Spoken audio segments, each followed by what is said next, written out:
나는 평범한 초등학교 교사였다. 아이들을 가르치는 일이 좋았고 내 삶에 만족하며 살았다. 그러던 어느 날 한 남자를 만났다. 그는 출퇴근길에 자주 마주치던 사람이었는데 어느 날 우연히 커피숍에서 대화를 나누게 되면서 가까워졌다. 어머니가 다리가 불편하셔서 제가 많이 돌봐드려야 해요. 그가 조심스럽게 꺼낸 말이었다. 그의 눈빛에는 진심 어린 휴심이 담겨 있었다. 어머니를 지극정성으로 모시는 그의 모습이 너무나 아름답게 보였다. 요즘 같은 세상에 저렇게 효자인 사람이 있다니. 나는 점점 그에게 끌렸고 결국 우리는 결혼까지 하게 되었다. 우리 어머니가 혼자 계시면 불편하실 것 같아서 같이 살면 안 될까?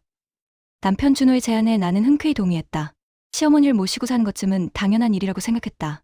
더구나 다리가 불편하신 분이라면 더욱 도움의 손길이 필요할 테니까. 시댁 식구들을 처음 만난 날, 시어머니는 휠체어에 앉아 계셨다. 어서 오너라. 우리 며느리. 따뜻한 미소로 맞아주시는 시어머니의 모습에 나는 안도했다. 신의 지영 씨도 인사를 건넸다. 올케 언니, 반가워요. 저는 부산에 살아서 자주는 못 오지만 잘 부탁드려요. 네, 언니라고 불러주세요. 편하게 지내요. 결혼 후 우리는 새 집을 구해야 했다. 시어머니와 함께 살 집이 필요했는데 남편은 형편이 어려워 보였다. 여보, 제가 공무원이니까 제 명의로 대출받아서 집 마련해요. 그럴 수 있어? 미안해. 괜찮아요. 우리 가족이잖아요. 나는 공무원 대출 받아 집을 마련했다. 전액 내 명의였지만 가족을 위한 일이라 당연하다고 생각했다. 나는 학교에서 아이들을 가르치는 일을 계속했고 퇴근 후에는 집안일을 도맡아 했다. 시어머니는 휠체어 생활을 하셔서 거동이 불편했기 때문에 거의 모든 가사를 내가 해야 했다. 남편은 어머니를 돌보느라 정규직으로 일하지 못하고 간간히 아르바이트만 했다. 미안해, 여보. 어머니 때문에 내가 제대로 된 일을 못 구하네. 괜찮아요. 제 월급으로도 충분히 살 수 있어요. 어머님 모시는 게 우선이죠. 나는 진심으로 그렇게 생각했다. 남편이 일찍 아버지를 여의고 홀어머니 밑에서 자랐다는 것. 그런 어려운 환경 속에서도 어머니를 지극정성으로 모시는 것이 대단하다고 느꼈다. 하루하루가 전쟁 같았다. 아침 6시에 일어나 시어머니 식사를 준비하고 학교에 출근해서 하루 종일 수업을 하고 퇴근하면 장을 보고 저녁을 준비했다. 저녁 식사 후에는 설거지와 청소, 빨래를 하고 시어머니를 휠체어에서 침대로 옮겨드리는 일까지 모두 내 몫이었다. 며느리야, 목욕 좀 시켜줄래? 네, 어머님. 잠시만 기다리세요. 매일 저녁 시어머니 목욕을 도와드리는 것도 내 일이었다. 욕실까지 모시고 가서 옷을 벗기고 몸을 씻기고 다시 옷을 입히는 과정은 생각보다 힘들었다. 하지만 이것도 며느리로서 당연한 도리라고 생각했다. 밤 10시가 넘어서야 겨우 내 시간이 생겼다. 하지만 쉴 틈도 없이 친구가 운영하는 온라인 수공예 쇼핑몰 일을 도와야 했다. 은주야, 이번 주문 포장 좀 도와줄 수 있어? 응, 지금 할게. 추가 수입이 필요했다. 남편의 아르바이트 수입만으로는 턱없이 부족했고 내 교사 월급으로 집안 살림과 시어머니 병원비, 약값까지 감당해야 했다. 매일 밤 2시가 넘어서야 잠자리에 들었고 하루 수면 시간은 고작 4시간이었다. 주말에는 한 주간 밀린 빨래와 청소를 하고 시어머니를 모시고 병원에 다녀왔다. 어머님 당뇨 수치 검사 받으러 가야 해요. 그래, 고맙구나. 며느리, 시어머니는 당뇨가 있으셔서 정기적으로 병원에 가야 했다. 그럴 때마다 나는 휠체어를 밀고 진료실까지 모시고 약을 받아서 집으로 돌아왔다. 여보, 좀 쉬지 그래? 괜찮아요. 이 정도는 할 수 있어요. 사실 괜찮지 않았다. 몸은 천근만근 무거웠고 아침마다 일어나는 것이 고역이었다. 하지만 남편 앞에서는 내 스타지 않았다. 그도 어머니를 돌보느라 힘들 텐데 내가 투정을 부리면 안 될 것 같았다. 신의 지영 씨는 부산에 살면서 명절이나 중요한 날에만 올라왔다. 올케 언니, 항상 고생 많으세요? 제가 멀리 살아서 자주 도와드리지 못해 죄송해요. 아니에요, 언니. 걱정 마세요. 그나저나 언니 덕분에 저희도 집 장만했어요. 엄마가 많이 도와주셔서. 어머님이요? 네. 엄마가 돈 좀 보태주셨거든요. 그 돈이 없었으면 집 사기 힘들었을 거예요. 순간 이상했다. 남편은 형편이 어렵다고 했는데 신우이 집 살 때 도와주실 돈은 있으셨다는 건가? 하지만 깊이 생각하지 않았다. 딸이니까 도와주실 수도 있지. 그렇게 10년이 흘렀다. 어느덧 나는 30대 중반이 되었고 몸은 점점 한계에 다다르고 있었다. 어느 날 출근길에 계단을 오르다가 그만 형친구 쓰러질 뻔했다. 동료 교사가 황급히 부축해줬다. 근주야, 안색이 왜 이래? 병원 가봐야 하는 거 아니야? 아니야, 그냥 좀 피곤해서 그래. 하지만 마음 한편으로는 알고 있었다. 이렇게 살다가는 내가 먼저 쓰러질 거라는 것을. 그날 저녁 나는 용기를 내어 남편에게 말을 꺼냈다. 여보, 제가 요즘 너무 힘들어서 그러는데요. 응? 무슨 일이야? 장애인분들은 다 국가에서 혜택을 받잖아요. 활동지원사도 받을 수 있고 의료비 지원도 되고요. 근데 어머님은 왜 장애인 등록을 안 하셨어요? 순간 남편의 표정이 굳어졌다. 아, 그게 혜택 받으시면 저도 좀 숨통이 트일 것 같아서요. 활동지원사라도 되시면 제가 낮에 학교 다닐 때 어머님 돌봐드릴 수 있잖아요. 그게 말이야. 절차가 복잡하고 해서 차일피일 미뤄보니까 그렇게 됐어. 그럼 이제라도 신청하면 안 돼요? 제가 서류 준비 도와드릴게요. 알았어. 내가 알아볼게. 남편은 불편한 기색을 감추지 못하며 자리를 피했다. 뭔가 이상했지만 나는 그저 절차가 번거로워서 그러려니 생각했다. 그로부터 며칠 후 일요일 아침이었다. 시어머니가 급하게 나를 불렀다. 며느리야, 내 핸드폰이 없어졌어. 어머님, 어디서 잃어버리셨어요? 어제 시장 갔다가 잃어버린 것 같아. 빨리 분실 신고해야 하는데. 나는 통신사에 전화해서 분실 신고를 하려는 참이었다. 그런데 내 핸드폰으로 모르는 번호에서 전화가 걸려왔다. 여보세요? 혹시 핸드폰 주인 아세요? 제가 시장에서 핸드폰을 주웠는데 최은통화 목록 보고 전화드렸어요. 아, 정말요? 감사합니다. 제가 바로 가서 찾아갈게요. 친절한 분이 핸폰을 시장 근처 슈퍼에 맡겨놓았다고 했다. 나는 서둘러 핸폰을 찾아갔다. 슈퍼 주인에게 핸폰을 받아 들고 혹시 모를 파손이나 문제가 있는지 확인하기 위해 이곳저곳 살펴봤다. 전화 기능도 확인하고 문자도 확인하고 마지막으로 사진첩을 열었다. 그런데 그 순간 내 손이 멈췄다. 사진 하나가 눈에 들어왔다. 시어머니가 멀쩡히 서서 찍은 사진이었다. 휠체어도 없이 지팡이도 없이 꼿꼿하게 서서 시누이와 팔짱을 끼고 웃고 있는 사진. 배경은 어느 식당 같았는데 찍은 날짜를 보니 불과 2주 전이었다. 나는 눈을 의심했다. 혹시 오래전 사진인가 싶어 다른 사진들을 더 살펴봤다. 그런데 최근 찍은 사진들이 더 있었다. 백화점에서 찍은 사진, 카페에서 찍은 사진, 모두 시어머니가 멀쩡히 걷고 서 있는 모습이었다. 이게 무슨... 심장이 쿵쾅거렸다. 손이 떨렸다. 아니, 이게 말이 되나? 10년 동안 다리가 불편해서 휠체어를 타고 계셨는데 이렇게 멀쩡히 걸으실 수 있다고? 집으로 돌아오는 길, 머릿속이 복잡했다. 혹시 최근에 좋아지신 건가? 아니면... 아니야, 설마. 그럴 리가 없어. 하지만 의심의 씨앗은 이미 내 마음속에 깊이 뿌리를 내고 있었다. 집에 도착해서 시어머니께 핸폰을 드렸다. 어머님, 핸드폰 찾았어요. 그래? 고맙구나, 며느리. 시어머니는 아무렇지도 않게 핸폰을 받아들었다. 나는 아무 말도 하지 않았다. 아직은 확신이 없었다. 하지만 그날부터 나는 조금씩 관찰하기 시작했다. 며칠 후 시누이가 올라온다는 연락이 왔다. 여보, 이번 주말에 지영이가 올라온대. 아, 그래요? 평소 같았으면 반가워했을 텐데 이번에는 달랐다. 난 학교에 연차를 냈다. 그리고 친한 친구 수진에게 전화했다. 수진아, 나 이번 주말에 좀 도와줄 수 있어? 응. 무슨 일인데? 차 좀 빌려줄 수 있어? 그리고 같이 좀 따라와줘. 왜? 무슨 일 있어? 나는 수진에게 사정을 설명했다. 수진은 놀라면서도 흔쾌히 도와주겠다고 했다. 토요일 아침 남편은 어머니와 시누이를 모시고 외출한다고 했다. 우리 오늘 지영이랑 어머니랑 외식하고 올게. 그래요, 다녀오세요. 나는 집에 남아있는 척했다. 하지만 그들이 나간 지 10분 후 수진의 차를 타고 뒤를 밟았다. 남편의 차는 시내 중심가로 향했다. 그리고 멈춘 곳은 고급 백화점이었다. 차에서 내리는 그들을 지켜봤다. 남편이 휠체어를 꺼내고 시어머니를 태웠다. 그리고 백화점 안으로 들어갔다. 우리도 조심스럽게 뒤를 따랐다. 그들은 백화점 레스토랑에서 식사를 했다. 우리는 멀찍이 떨어진 자리에서 지켜봤다. 식사를 마치고 나서 그들은 명품 매장으로 향했다. 그런데 그 순간이었다. 시어머니가 휠체어에서 일어섰다. 그냥 일어선 게 아니라 아주 자연스럽게 멀쩡하게 일어나서 걸어다니기 시작했다. 저거 봐, 은주야! 수진이 내 팔을 꽉 잡았다. 나는 믿을 수가 없었다. 10년 동안 단 한 번도 걷는 모습을 본 적이 없었는데 저렇게 멀쩡하게 걸어 다니다니. 시어머니는 명품 가방들을 이것저것 구경했다. 그리고 하나를 골라 시누이에게 건넸다. 시누이는 환하게 웃으며 가방을 받아들었다. 계산대로 가서 카드를 꺼내는 시어머니.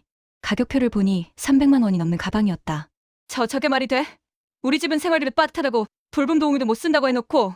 손이 너무 떨려서 가방을 제대로 잡을 수가 없었다. 수진이 내 손을 잡아줬다. 은주야, 내가 가서 뭐 하는지 더 자세히 들어볼게. 너는 여기서 기다려. 응, 부탁해. 수진은 모자를 눌러쓰고 그들 가까이 다가갔다. 나는 멀리서 지켜봤다. 수진은 마치 쇼핑하는 척하며 그들 근처에서 서성였다.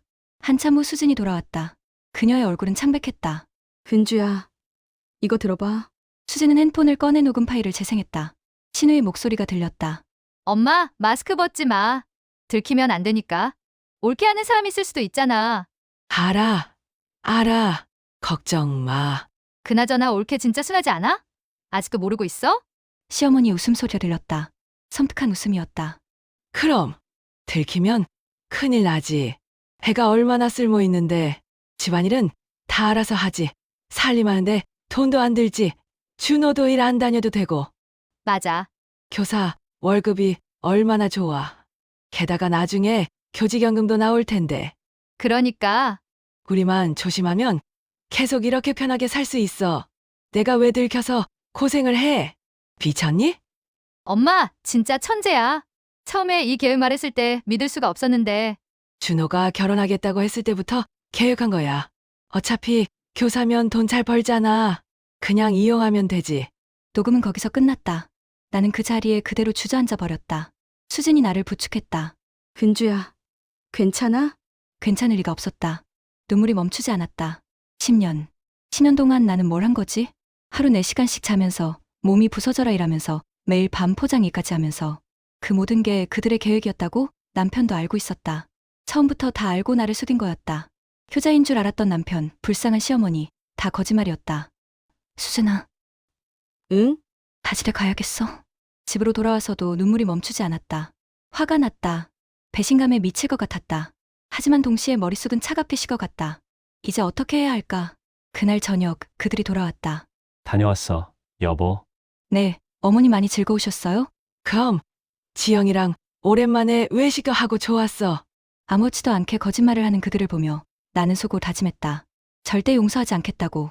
다음 날 나는 시어머니가 분실했던 핸폰을 다시 살펴봤다. 그리고 전화번호부에서 형님이라고 저장된 번호를 발견했다. 시어머니의 형제분일 것 같았다. 나는 그 번호로 전화를 걸었다. 여보세요? 저 준호 아내 은주라고 해요. 오, 그래요? 무슨 일이세요? 어머님 뵈러 놀러 안 오세요? 요즘 좀 적적해 하시는 것 같아서요. 전화기 너머로 잠시 침묵이 흘렀다. 그리고 어색한 목소리가 들렸다. 아, 그래요? 한번 가볼게요. 다음 주 토요일에 오세요. 맛있는 음식 준비해서 기다릴게요. 온 가족이 모이는 자리 만들고 싶어서요. 네, 알겠습니다. 목소리에서 불편함이 느껴졌다. 뭔가 알고 있다는 느낌이었다. 며칠 후 나는 집안 정리를 하다가 우연히 시어머니 방 서랍에서 통장을 발견했다. 후이심에 통장을 펼쳐봤는데 그 안에 든 잔액을 보고 나는 또 한 번 충격을 받았다. 1억 2천만 원. 시어머니 명의의 통장에 1억이 넘는 돈이 들어있었다. 거래 내역을 살펴보니 매달 일정 금액이 들어오고 있었다.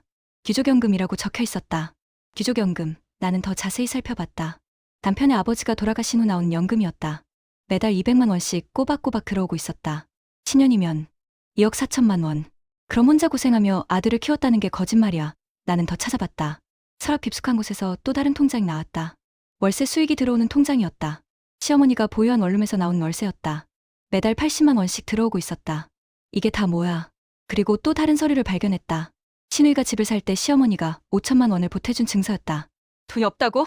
어렵게 살았다고? 분노가 치밀었다. 모든 게 거짓말이었다. 시어머니는 유족연금과 월세 수익으로 충분히 여유롭게 살 수 있었다. 남편이 일을 제대로 안 해도 되었던 이유가 바로 이것이었구나. 나는 모든 통장을 사진으로 찍어 저장했다. 증거는 철저히 모아야 했다. 그날 저녁 남편이 돌아왔을 때 나는 평소처럼 행동했다. 오늘 저녁은 된장찌개야. 응, 고마워.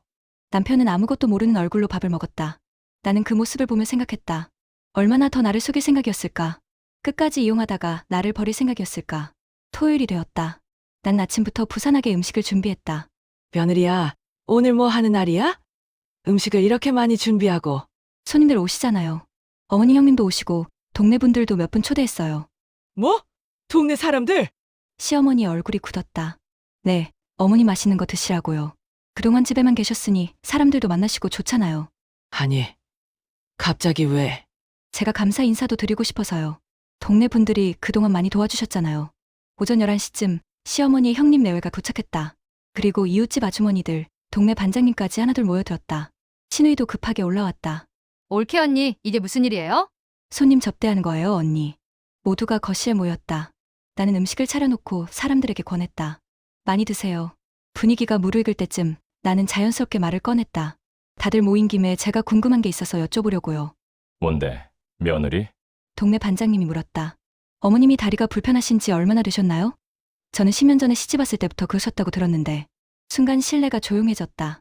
시어머니 얼굴이 하얗게 질렸다. 그게 왜 갑자기 그런 걸 물어? 그냥 궁금해서요. 어떻게 다치셔서 그렇게 되신 건지. 당뇨 수치 검사 받으러 병원 갈 때마다 의사 선생님도 이상하게 생각하시더라고요. 다리 근육이나 뼈에는 아무 문제가 없다고. 시어머니는 대답을 못했다. 남편도 어색하게 웃으며 말을 돌렸다. 여보, 왜 갑자기 이런 얘기를? 아니면 형님은 아세요? 언제부터 다리가 불편하셨는지. 시어머니의 오빠는 불편한 표정으로 고개를 저었다. 그게 잘 모르겠는데 이상하네요. 다들 모르신다니. 나는 가방에서 서류를 꺼냈다. 그럼 제가 설명해 드릴게요. 어머님은 다친 적이 없으세요. 처음부터 멀쩡하셨어요. 뭐라고? 동네 아주머니들이 웅성거렸다. 이게 무슨 소리야? 며느리! 시어머니가 버럭 소리를 질렀다. 하지만 나는 침착하게 계속했다. 지난주에 찍은 사진이에요. 어머님이 백화점에서 멀쩡히 걸어 다니신 모습이요. 나는 핸드폰을 꺼내 사진들을 보여줬다. 사람들의 표정이 굳어졌다. 그리고 이 녹음 파일 들어보세요. 수진이 녹음한 파일을 크게 틀었다. 시어머니와 신우의 대화가 거실에 울려 퍼졌다. 해가 얼마나 쓸모 있는데 우리만 조심하면 계속 이렇게 편하게 살 수 있어. 교직연금도 나올 텐데. 녹음이 끝나자 거실은 충격에 휩싸였다. 세상에. 이게 사람이 할 짓이야? 동네 아주머니들이 혀를 차며 말했다. 그리고 이건 통장 사본이에요. 나는 복사해온 통장 사본을 펼쳤다. 어머님 통장에 1억 2천만 원이 있어요. 기초연금이 매달 200만 원씩 나와요. 신년이면 2억 4천만 원이죠. 월세 수익도 매달 80만 원씩 들어오고요. 사람들이 숨을 죽이고 들었다. 저는 어머님이 혼자 힘들게 아들을 키우셨다고 들었어요. 그래서 제가 더 열심히 일했고 밤에 부업까지 했어요. 근데 이게 다 거짓말이었어요. 그건. 시어머니가 말을 더듬었다. 게다가 지금 살고 있는 이 집은 제 명의로 된 공무원 대출로 산 거예요. 제 돈으로 산 집이에요. 그동안 10년 동안 저는 하루에 4시간씩 자면서 일했어요. 학교에서 아이들 가르치고 집안일 다 하고 어머니 목욕시키고 밤에는 부업까지 했어요. 돈이 없다고 어머니 불쌍하다고 생각해서요. 눈물이 흘러내렸지만 나는 목소리를 가다듬었다. 근데 이 모든 게 계획이었대요. 처음부터 저를 이용할 생각이었대요. 변해가 아니라 그냥 돈줄이었던 거죠. 며느리야. 그게 아니라. 닥치세요. 나는 처음으로 시어머니에게 소리쳤다. 더 이상 거짓말하지 마세요. 저도 다 녹음했고 증거도 다 있어요. 그 순간 친정 오빠가 들어왔다. 나는 오빠에게도 미리 연락을 해놓았던 것이다. 오빠는 분노에 찬 얼굴로 식탁을 확 엎어버렸다. 이 사람들이 진짜 음식과 그릇이 바닥에 쏟아졌다. 시어머니와 남편, 신우이는 그 자리에서 일어나지도 못하고 얼어붙었다. 동네에서 얼굴 들고 다니지 말아요. 이 사람들아. 동네 반장님이 말했다. 10년 동안 며느리를 이렇게 이용했다니. 내가 평생 살면서 이런 패륜은 처음 본다. 맞아요. 사람이 할 짓이 아니에요. 아주머니들도 저마다 비난을 퍼부었다. 시어머니와 남편은 그제야 무릎을 꿇었다. 미안해. 잘못했어. 제발 고소는 하지 마. 우리가 잘못했어요. 고소? 당연히 고소할 거예요. 나는 차갑게 말했다. 주권이 있어요. 지금 살고 있는 이 집 원래부터 제 명의예요. 당신들은 짐 싸서 다 나가세요. 이혼도 할 거예요. 안 돼. 그건 절대 안 돼. 남편이 소리쳤다. 근법적으로 제 집은 다 찾을 거예요. 10년간 제가 번 돈, 생활비로 쓴 돈 모두 계산서 청구할 거예요. 그리고 사기죄로 다 고소할 거고요. 언니, 잠깐만요. 제 남편이 공무원이거든요. 이 일이 알려지면 안 돼요. 신우이가 다급하게 말했다. 그럼 집에서 나가세요. 그 시에는 법정에서 봐요. 일주일만 시간을 줘. 생각 좀 하게. 좋아요. 일주일 드릴게요. 그날 모임은 그렇게 끝났다. 동네 사람들은 하나같이 나를 위로하며 돌아갔다. 나는 친정으로 돌아가 머물기로 했다. 일주일을 기다리는 동안 나는 혹시 모를 상황에 대비해 계속 집 주변을 살폈다. 그리고 4일째 되는 날 충격적인 광고를 발견했다. 우리 집이 매물로 나와 있었다. 이 사람들이 끝까지. 나는 더 이상 참을 수 없었다. 즉시 변호사를 찾아가 상담을 받고 내용 증명을 보냈다.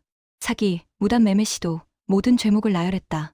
그리고 10년간 내가 벌어온 돈의 지분, 집안 기여도, 공무원 대출은 4명이라는 것을 상세히 적었다. 내용 증명을 받은 남편에게서 급하게 전화가 왔다.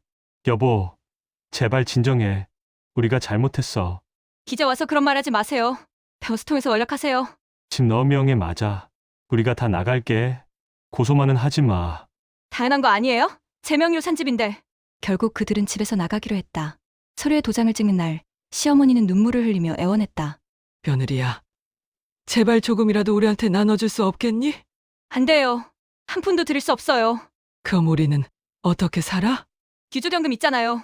매달 200만 원씩 나오고 월세 수익도 80만 원씩 들어오시잖아요. 그걸로 사세요. 그건. 아니면 다시 일을 하시든지. 다리 멀쩡하시잖아요. 나는 냉정하게 말하고 돌아섰다. 집은 온전히 내 것이었다. 원래부터 내 용이었으니까. 나는 집을 정리하고 남편의 물건들을 모두 내다 버렸다. 10년 동안의 흔적을 지우는 작업이었다. 그 후로도 남편에게서 몇 번 전화가 왔다. 여보, 제발 조금만 도와줘. 우리가 할 데가 없어. 제 번호 도장하지 마세요. 다시 연락하면 진짜 고소할 거예요. 제발. 경고했어요. 나는 전화를 끊고 번호를 차단했다. 동네에서 들리는 소문에 의하면 시어머니와 남편은 결국 신우이 집에 얹혀 살게 되었다고 했다. 그런데 신우의 남편이 이 사실을 알고 크게 화를 냈고 가족 간의 사이가 매우 안 좋아졌다고 들었다. 신우이는 결국 이혼 위기까지 갔다고 했다. 하지만 나는 더 이상 그들에게 신경 쓰지 않았다. 내 인생을 되찾는 것이 더 중요했다. 지금 나는 학교에서 아이들을 가르치며 살고 있다. 10년 만에 처음으로 푹 자고 여유 있게 아침을 먹고 내 시간을 갖는다. 주말에는 친구들을 만나고 취미생활도 한다. 무엇보다 아이들에게 최선을 다해 가르친다. 정직하게 사는 것, 다른 사람을 이용하지 않는 것, 진실한 마음으로 살아가는 것의 중요성을. 내가 겪은 고통이 아이들에게는 반복되지 않기를 바라며 가끔 힘들었던 10년을 떠올릴 때도 있다. 하지만 후회하지 않는다. 그 시간이 나를 더 강하게 만들었고 진짜 소중한 것이 무엇인지 깨닫게 해줬으니까. 나는 지금 행복하다. 그것만으로 충분하다. 여러분의 구독과 좋아요로 와잼서를 응원해주세요.